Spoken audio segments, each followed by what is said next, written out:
Hello friends, welcome YouTube channel के अंदर आपसे का स्वागत है। आप सभी साथियों के लिए बहुत इंटरेस्टिंग और बहुत ही प्यारी सी जो अपडेट है वो आप सभी साथियों के साथ लेकर आ चुका हूँ। यानी कि फिर से आप सभी साथियों के लिए परमानेंट जो आपकी वैकेंसी है वो आपकी रिलीज़ हो चुकी है। यानी कि ऑफिशियल जो आपका नोटिफिकेशन है वो नोटिफिकेशन आपका रिलीज़ हो चुका है, जिसके अंदर देख लीजिएगा 3 मई यानी कि 3 मई को आपका जो ये नोटिफिकेशन है, ये नोटिफिकेशंस आपका यहाँ पर क्या किया गया है, रिलीज़ आपका कर दिया गया है। यानी कि ऑफिशियल आपका नोटिफिकेशन रिलीज़ किया गया है। और सबसे इंपॉर्टेंट अपडेट बता दूं कि रेगुलर बेसिस आपकी वैकेंसी रहेगी। यानी कि इसके अंदर आपकी कोई भी कॉन्ट्रेक्चुअल जो पोस्ट है वो आपकी नहीं होने वाली है, परमानेंट आपकी वैकेंसी रहेगी। और सबसे इंपॉर्टेंट अपडेट आपको बता दूं कि काफ़ी सारी अलग अलग पोस्ट है, लेकिन जो सबसे इंपॉर्टेंट आपकी नर्स और फार्मासिस्ट की जो पोस्ट है वो भी आपको देखने को मिल जाएंगी। यानी कि स्टाफ नर्स की आपके यहाँ पर जो पोस्ट है वो रहने वाली है, जिसके अंदर देख लीजिएगा स्टाफ नर्स की आपको जो पोस्ट है वो आपको प्रोवाइड करवाई गई है। फार्मासिस्ट की पोस्ट आपको यहाँ पर देखने को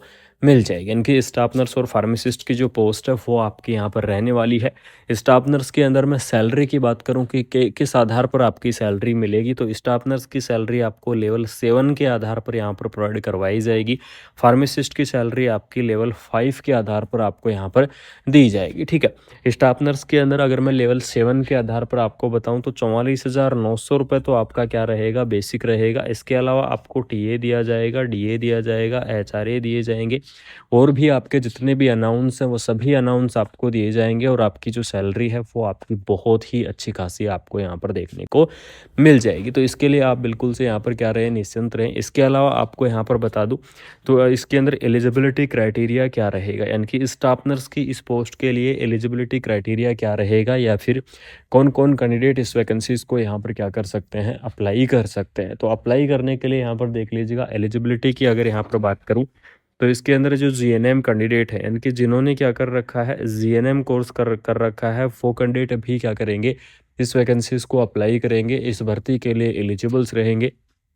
तो जीएनएम वाले भी अप्लाई कर सकते हैं। बीएससी नर्सिंग जो कैंडिडेट हैं वो भी इस वैकेंसीज को अप्लाई करेंगे। Post BSc nursing candidate apply करेंगे, और जो एमएससी नर्सिंग कैंडिडेट हैं वो भी क्या कर सकते हैं, इस पोस्ट को अप्लाई कर सकते हैं। यानी कि चाहे आपने नर्सिंग के अंदर क्या कर रखा है, डिग्री कर रखा है, चाहे आपने नर्सिंग के अंदर क्या कर रखा है, डिप्लोमा कर रखा है, डिग्री और डिप्लोमा वाले जो कैंडिडेट हैं वो इस वैकेंसीज के लिए एलिजिबल्स रहेंगे, वो इस पोस्ट को यहाँ पर क्या करेंगे, अप्लाई करेंगे। ठीक है, फार्मासिस्ट की पोस्ट की अगर यहाँ पर मैं बात करूँ तो फार्मासिस्ट की इस पोस्ट के अंदर एलिजिबिलिटी क्राइटेरिया आपका रहेगा डी फार्मा और बी फार्मा। यानी कि जिन्होंने क्या कर रखा है, या तो डी फार्मा किया हुआ है या फिर बी फार्मा किया हुआ है, तो डी फार्मा और बी फार्मा वाले जो कैंडिडेट हैं वो इस वैकेंसीज को अप्लाई कर पाएंगे, वो इस भर्ती के लिए यहाँ पर क्या रहेंगे, एलिजिबल्स रहेंगे। ठीक है, इसके अंदर अगर नेक्स्ट यहाँ पर बात करें कि इसके अंदर एलिजिबिलिटी मैंने आपको बता दी है कि नर्स के लिए एलिजिबिलिटी क्या रहेगी, या फिर कौन कौन कैंडिडेट इस वैकेंसीज को यहाँ पर अप्लाई करेंगे।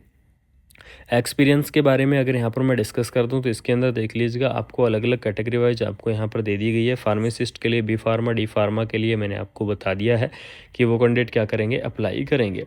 सबसे बड़ी बात ये है कि आपकी जो सलेक्शन है वो आपका किस आधार पर होगा, तो सलेक्शंस होगा आपका रिटर्न एग्ज़ाम के आधार पर। इस चीज़ को ध्यान रखना, रिटर्न एग्ज़ाम के आधार पर आपका सलेक्शंस रहेगा। एप्लीकेशन इसके अंदर आपको एप्लीकेशन फ़ीस वगैरह के बारे में भी आपको यहाँ पर डिटेल दी गई है, उस चीज़ के बारे में भी चर्चा करेंगे कि एप्लीकेशन फ़ीस आपकी क्या रहेगी। और एप्लीकेशन फ़ीस आपको यहाँ पर देख लीजिएगा अलग अलग कैटेगरी वाइज दे दी गई है। जैसे कि मैं जनरल कैटेगरी की अगर बात करूँ तो जनरल कैटेगरीज़ के लिए देख लीजिएगा 1298 रुपये, यानी कि 1298 आपको यहाँ पर जो जनरल कैटेगरीज़ हैं उनके लिए एप्लीकेशन फ़ीस आपकी रहेगी। इसके अलावा ईडब्ल्यूएस कैंडिडेट की अगर मैं बात करूं तो ईडब्ल्यूएस कैंडिडेट के लिए आपको यहां पर 708 रुपये एप्लीकेशन फ़ीस आपको देना होगा।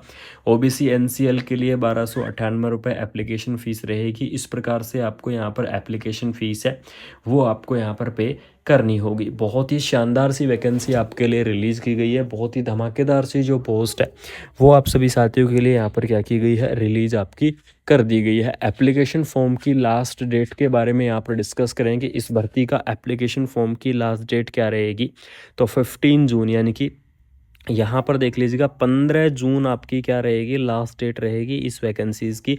तो जो भी इंटरेस्टिंग कैंडिडेट हैं, जो भी इस वैकेंसीज़ को अप्लाई करना चाहते हैं, उन साथियों को मैं बता दूं कि आप 15 जून यानी कि 15 जून तक आप क्या कर पाएंगे, इस वैकेंसीज़ को आप अप्लाई कर पाएंगे। इस भर्ती के लिए आप एलिजिबल्स रहेंगे।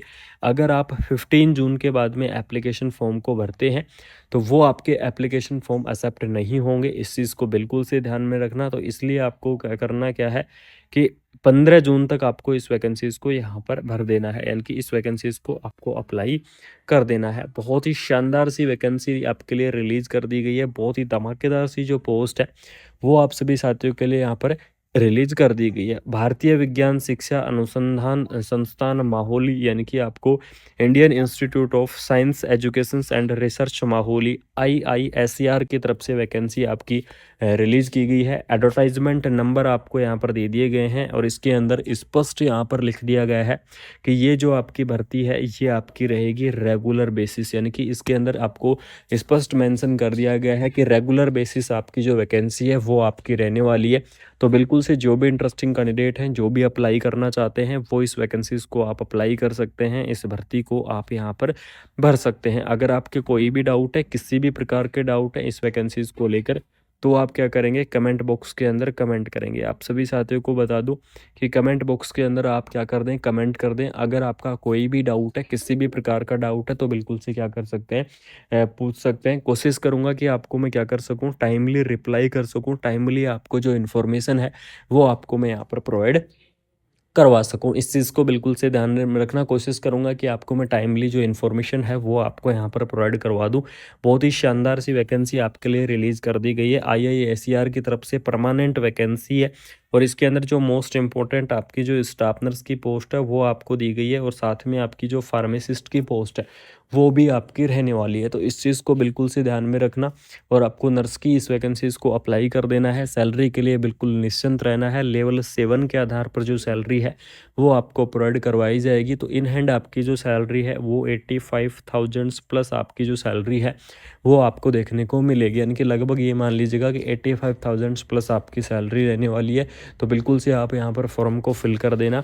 एप्लीकेशन फॉर्म यहाँ पर ऑनलाइन रहेगा, यानी कि ऑनलाइन इसकी जो ऑफिशियल वेबसाइट है उस ऑफिशियल वेबसाइट से आपको क्या करना होगा, इस भर्ती के एप्लीकेशन फॉर्म को फिल करना होगा। तो बिल्कुल से आप क्या कर सकते हैं, इस वैकेंसीज़ को आप यहाँ पर भर सकते हैं। इस एप्लीकेशन फॉर्म को आप यहाँ पर फिल कर सकते हैं। ठीक है, रिलैक्सेशन आपको बिल्कुल से प्रोवाइड करवाया जाएगा, जो कि आपका अलग अलग कैटेगरी वाइज जो रिलैक्सेशन होता है वो रिलैक्सेशन आपको देखने को मिलेगा। एग्जाम्पल के तौर पर आपको बता दूं कि जो OBC कैटेगरी है, OBC कैटेगरी के लिए आपको 3 ईयर का जो रिलैक्सेशन है वो आपको देखने को मिल जाएगा। SC और ST कैटेगरी की बात करूं तो आपको 5 ईयर का जो रिलैक्सेशन है वो आपको देखने को मिल जाएगा। PWD कैंडिडेट की मैं बात करूं तो आपको 10 ईयर का जो रिलैक्सेशन है वो आपको देखने को मिल जाएगा। यानी कि इस प्रकार से आपका अलग अलग कैटेगरी वाइज रिलैक्सेशन यहाँ पर दिया जाता है। अलग अलग कैटेगरी वाइज आपको जो रिलैक्सेशन है वो आपको देखने को मिलता है। तो बिल्कुल से आप इस वैकेंसीज़ को अप्लाई कर दो। कोई भी डाउट है, किसी भी प्रकार का डाउट है, कमेंट बॉक्स के अंदर कमेंट कर दो और वीडियो को अपने दोस्तों के अंदर ज़्यादा से ज़्यादा शेयर कर देना। जो साथी पहली बार चैनल के पर विजिट कर रहे हैं या फिर जो साथी पहली बार अगर वीडियो को देख रहे हैं तो आपको करना क्या है, वीडियो को आपको शेयर करना है, यानी कि ज़्यादा से ज़्यादा वीडियो को शेयर कर दो, ज़्यादा से ज़्यादा वीडियो को फैला दो और अपने जितने भी ग्रुप्स हैं सभी ग्रुप्स के अंदर शेयर कर दो। बाकी मिलते हैं कोई नई अपडेट के साथ, कोई शानदार से इन्फॉर्मेशन के साथ। Thank you so much. जय हिंद, जय भारत।